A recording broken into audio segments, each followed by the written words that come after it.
अगर आप भी बिना किसी प्लान के फैमिली के साथ फर्स्ट टाइम तिरुपति आ रहे हैं और आपको ऑनलाइन दर्शन टोकन नहीं मिला है तो टेंशन ना लें, क्योंकि तिरुमला तिरुपति देवस्थानम ट्रस्ट के थ्रू फ्री दर्शन की फुल इन्फॉर्मेशन आज मैं आपके सामने लेकर के आ रहा हूँ। तिरुपति बालाजी के दर्शन करने लाखों लोग रोज आते हैं। तिरुमला तिरुपति देवस्थानम ट्रस्ट ने टोकन अरेंजमेंट में एसएसडी टोकन प्रोसेस अप्लाई किया है। चलिए जानते हैं एसएसडी टोकन होता क्या है। तो एसएसडी टोकन का फुल फॉर्म है स्लॉटेड सर्व दर्शन, यानी फ्री दर्शन के लिए टाइम स्लॉट। ये टोकन तिरुपति सिटी में 3 कॉम्प्लेक्सेस में मिलता है और इसके थ्रू आपको तिरुपति जी के फ्री दर्शन के फिक्स्ड रिपोर्टिंग टाइम मिलता है। अब तीनों ऑफिस सेंटर लोकेट कहाँ करते हैं ये भी हम लोग जान लेते हैं। तो पहला है श्रीनिवासम कॉम्प्लेक्स, जो कि तिरुपति आरटीसी बस स्टैंड के बिल्कुल सामने आपको मिल जाएगा। वहीं दूसरा है विष्णु निवासम कॉम्प्लेक्स, जो कि तिरुपति रेलवे स्टेशन के सामने आपको मिल जाएगा। तीसरा है भूदेवी कॉम्प्लेक्स अलीपेरी।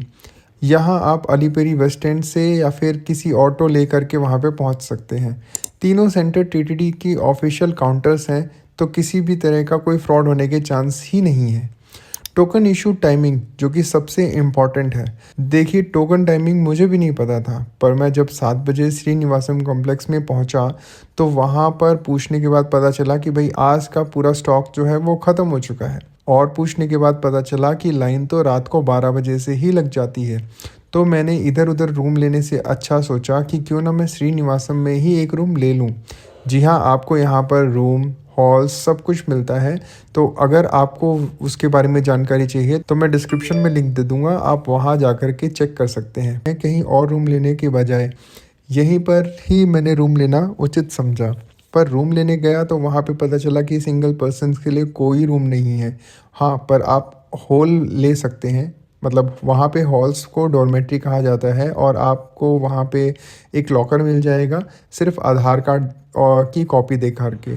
और उसके बाद आप 100 रुपये में चटाई और फिर चद्दर और तकिया ले सकते हैं।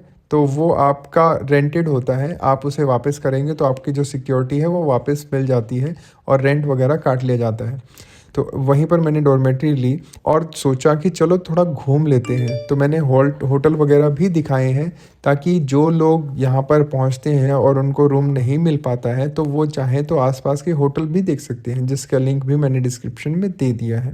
तो चलिए और जानकारी लेते हैं इस टोकन के बारे में। तो वैसे तो ये टोकन आपके लिए ही बना है, पर यहाँ पर फर्स्ट कम फर्स्ट सर्व वाला सिस्टम फॉलो करते हैं। टोकन डेली लिमिटेड होता है। अगर आप जल्दी आते हैं तो आपको टोकन मिलने के चांसेस बढ़ जाएंगे। श्रीनिवासम और विष्णु निवासम में मैंने देखा है कि क्यों 12 बजे रात को ही लग जाती है, तो आप भी 12 से 1 बजे तक यहाँ पर ज़रूर आ जाएं, ताकि आपके जो चांसेस हैं टोकन मिलने के वो बढ़ जाएंगे। वीकेंड और फेस्टिवल में ये और जल्दी लग जाती है, तो कोशिश करें कि आप इसके अकॉर्डिंग वहाँ पर ही रहें। और अगर श्रीनिवासम में ही रहते हैं तो आपको आइडिया मिल जाएगा कि ऊपर से आप चेक कर सकते हैं कि लाइन लग रही है या नहीं। चलिए अब जानते हैं इसकी रिक्वायर्ड डॉक्यूमेंट्स के बारे में। ओरिजिनल आधार कार्ड मैंडेटरी है, टोकन तभी इशू होगा। लाइव फ़ोटो कैप्चर्ड होती है, काउंटर पे आपकी फ़ोटो और फेस वेरिफिकेशन होता है। वैसे तो बच्चों के लिए भी टोकन अलॉटेड होते हैं, पर 12 साल से कम बच्चों को एसएसडी टोकन की ज़रूरत नहीं पड़ती। वे अपने पेरेंट्स के साथ बिना टोकन के एंट्री कर सकते हैं। Token issue process step by step मैं आपको बताता हूँ। सबसे पहले कॉम्प्लेक्स के ठीक सामने एक लाइन बनी होगी, वहाँ पर आपको गाइड कर दिया जाएगा। उसके बाद आप जैसे ही काउंटर के पास पहुँचेंगे, वहाँ पे आपको आधार वेरिफिकेशन और लाइव फ़ोटो कैप्चर की जाएगी। सिस्टम में फेस रिकॉर्डिंग होता है, आपके एसएसडी टोकन प्रिंट मिलता है। टोकन पे दर्शन रिपोर्टिंग टाइम मेंशन होता है, साथ ही मेंशन होता है कौन से गेट से आप एंटर करेंगे, यानी वैकुंठम क्यू कॉम्प्लेक्स से कौन से गेट से 1 या 2 से आप एंटर करेंगे, कौन से डेट पे आपका जो टोकन है वो अलॉटेड हुआ है। और साथ ही में एक क्यूआर कोड होता है जिससे वेरिफिकेशन होता है कि हाँ आपका जो टोकन है वो अभी वैलिड है। टोकन नॉन ट्रांसफरेबल होता है, किसी और को देने का ट्राई मत करना, गेट पर ही रिजेक्ट हो जाएगा। इतना ही नहीं, इसमें एक और सिक्योरिटी एडेड है, टोकन वैलिडिटी और री इशू रूल। अब बहुत सारे लोग ये सोचेंगे कि अब यहाँ इतनी दूर आ ही चुके हैं तो कम से कम 2 बार टोकन लेते हैं और 2 बार दर्शन करते हैं। तो ऐसा बिल्कुल नहीं है। चलिए आपको मैं और इसके बारे में जानकारी दे देता हूँ। एक डिवोटी 30 दिन के अंदर सिर्फ एक ही बार टोकन इशू करवा सकता है।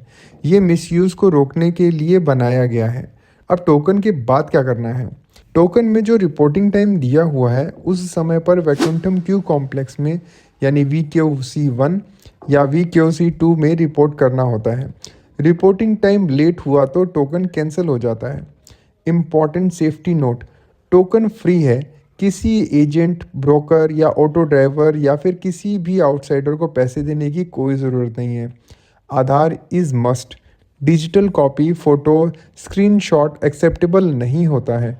क्राउड के हिसाब से रूल थोड़े चेंज हो सकते हैं, इसीलिए लेटेस्ट अपडेट के लिए TTD की ऑफिशियल वेबसाइट ज़रूर फॉलो करें। मैं डिस्क्रिप्शन में उसे मेंशन कर दूंगा।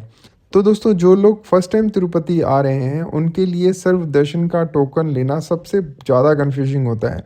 टोकन कहाँ मिलता है, कैसे मिलता है, आधार लगेगा या फिर कैसे वहाँ पर जाकर के टोकन को सबमिट करना होता है। तो आज मैंने आपको श्रीनिवासम, विष्णु निवासम और भूदेवी कॉम्प्लेक्स से SSD टोकन का पूरा प्रोसेस स्टेप बाय स्टेप बताया है। और हाँ, ये जो प्रोसेस है ये हर जगह सेम ही रहेगा। उम्मीद है आपके सारी क्वेरीज सॉल्व हो गई होंगी।